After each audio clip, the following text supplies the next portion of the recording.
Então, pessoal, esse aqui é o Niels Bohr. Ele, se baseando no modelo de Rutherford, ele escreveu o modelo dele. Ou seja, ele estava tentando resolver aquele problema de que os elétrons poderiam girar ao redor do núcleo, perder energia, cair no núcleo e ocorrer uma explosão. Como o modelo dele é muito parecido com o de Rutherford, na verdade ele se baseou no modelo dele, o modelo de Bohr ficou conhecido como Rutherford-Bohr. Então, o que foi que o Bohr falou acerca do átomo? Primeiro, que os elétrons percorrem órbitas circulares, então o elétron continua se movimentando ao redor do núcleo. Entretanto, o elétron ele não estaria se movimentando de forma aleatória, ele estaria se movimentando em camadas eletrônicas ou níveis de energia. Ou seja, gente, ele estaria se movimentando ao redor de camadas permitidas. Então, aqui nós temos, órbitas, gente. O que são órbitas? Órbita é um local em que nós podemos encontrar um elétron, como se fosse a casa do elétron, certo? Ao redor do núcleo, existem órbitas permitidas, que são órbitas em que os elétrons podem circular, e existem órbitas proibidas. Nessas órbitas proibidas, nós não temos elétrons. Ou seja, gente, apesar desses elétrons estar constantemente acelerados, girando ao redor do núcleo, como a gente observa aqui, nesse caso, quando ele está em órbitas permitidas, ele está girando unicamente na sua órbita, e nesse caso, ele nem vai absorver energia e nem vai emitir energia eletromagnética, ou seja, a sua energia permanece constante. Sendo assim, como ele não perde energia nem ganha, ele não vai em direção ao núcleo, ele vai girar ao redor do núcleo com sua energia constante. Foi assim que o Bohr resolveu esse problema. O Bohr também identificou que o átomo teria 7 camadas eletrônicas, ou seja, são 7 camadas em que os elétrons estariam girando ao redor do núcleo. Então, aqui a gente observa as 7 camadas eletrônicas. Essas camadas, pessoal, são as camadas em que os elétrons estão girando ao redor do núcleo, que são as camadas permitidas, onde os elétrons não estão perdendo nem ganhando energia, eles estão apenas girando.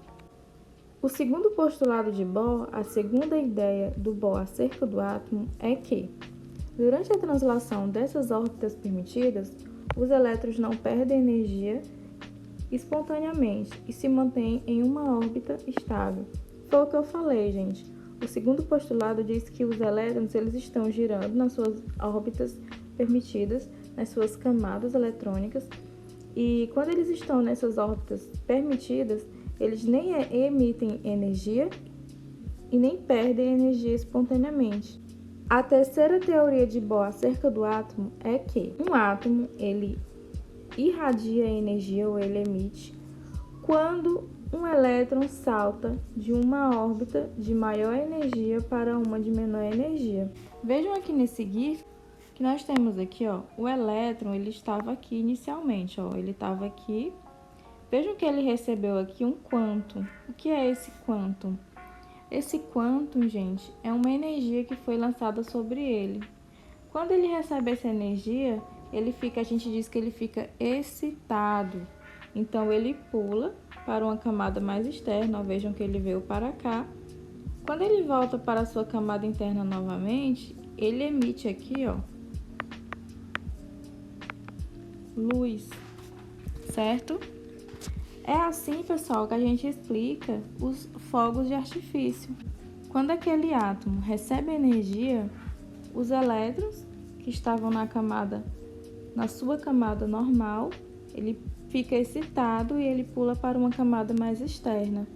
Quando ele volta para a sua camada interna, ele emite luz. E é assim que a gente vê essas luzes nos fogos de artifício.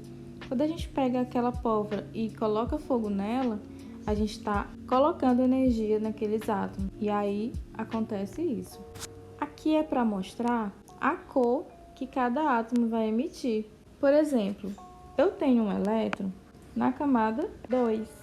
Aí o que vai acontecer? Eu vou emitir aqui energia nesse elétron. O que vai acontecer? Ele vai ficar excitado e ele vai pular para a camada mais externa. Ele pula para cá, gente, Só que aí essa energia que ele ganhou, ele vai ter que liberar. No momento em que ele quer voltar para a sua camada original, ele vai emitir aqui essa mesma energia que ele ganhou, só que agora em forma de luz. Essa luz aqui que vai ser emitida é a luz de cor vermelha. O mesmo acontece quando nós queremos a cor verde azulada. Nesse caso, o elétron, ele está na camada 2, ó, ele está aqui. Ele recebe energia externa, vamos supor que a gente colocou aqui calor nesse átomo. Então, ele pula para a quarta camada, ele vem bem para cá, ó. Quando ele volta para a sua camada original, ele vai liberar uma luz. No caso dessa luz, é uma luz verde azulada. Se eu quero a cor violeta, eu vou pegar esse elétron na segunda camada. Então, ele vai estar aqui, ó, na segunda camada. Eu coloco aqui energia nele, vamos supor que eu coloquei fogo nele, calor. Ele se excitou, né, gente? Então, ele vai pular para qual camada? Para a sexta. Então, ele pula bem aqui para a sexta. Quando ele volta para a sua camada original, ele emite essa energia em forma de luz. No caso, a luz vai ser violeta. Pessoal, tem um teste muito interessante que se chama teste da chama. Esse teste, ele identifica as cores que cada metal emite quando ele é excitado. Vejam esse experimento. Nós iremos fazer o teste com esses 6 metais, o sódio, o lítio, o bário, o cobre, o potássio e o cálcio. Para isso, nós iremos analisar qual é a cor que é emitida por esses átomos quando os seus elétrons são excitados. Então, inicialmente, nós ligamos o bico de Bunsen, que é esse dispositivo aí que nós utilizamos uma chama. Esse dispositivo aí, gente, nós utilizamos muito em laboratório quando a gente quer aquecer alguma substância química. Então, a partir de agora, a gente vai pegar cada metal e colocar na chama e vocês vão analisar a cor que cada metal vai emitir. Primeiro a ser testado é o átomo de sódio. Vejam que o átomo de sódio, ele emite uma cor alaranjada quando seus elétrons são excitados. O átomo de lítio vai emitir uma cor mais avermelhada.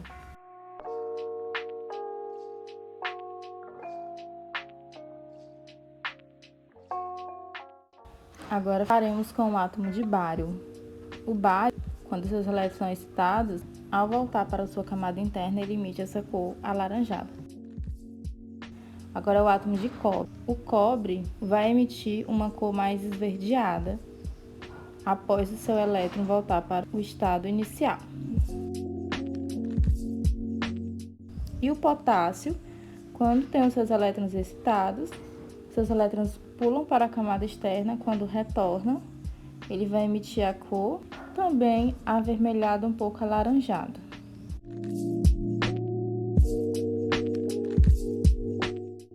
E por último, o cálcio.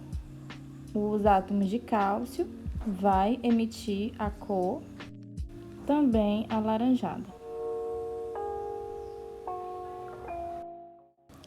Aqui a gente tem um átomo que a gente não sabe qual é ele, uma substância qualquer. Observem que dentro da substância tem átomos que, ao serem excitados, eles vão emitir a cor avermelhada. E assim por diante, tá, gente? Isso também é explicado nas lâmpadas de neon. Dentro dessa lâmpada nós temos um gás.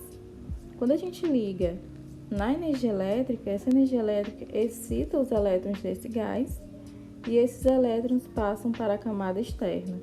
Quando esses elétrons retornam para a sua camada original, eles emitem essas cores características.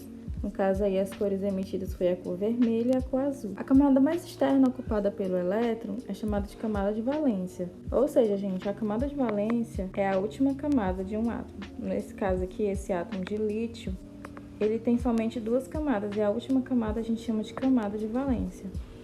No caso aqui do átomo do cobre, o cobre tem 1 camada, 2 camadas, 3 camadas, 4 camadas. Na última camada desse átomo, nós chamamos de camada de valência. Cada camada do átomo suporta uma certa quantidade de elétrons.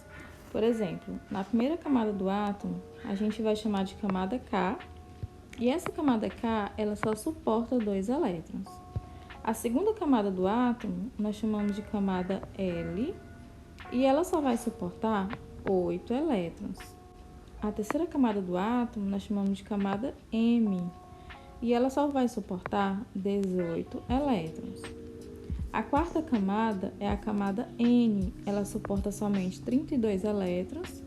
A quinta camada do átomo é a camada O, só vai suportar 32 elétrons.